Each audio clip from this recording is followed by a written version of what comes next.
ಕಾಣಿಕೆ ಡಬ್ಬಿಯಿಂದ ಹಣ ಕಳವು, 3 ಆರೋಪಿಗಳು ಪೊಲೀಸರ ವಶಕ್ಕೆ.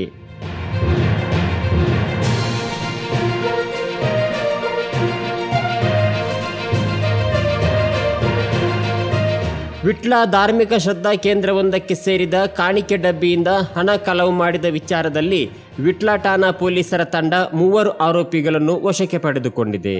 ವಿಟ್ಲ ಕಸಬಾ ಗ್ರಾಮದವರಾದ ತಾಹೀದ್, ಉಮರ್ ಫಾರೂಕ್ ಮತ್ತು ಮೊಹಮ್ಮದ್ ಸಬೀರ್ ಬಂಧಿತ ಆರೋಪಿಗಳು.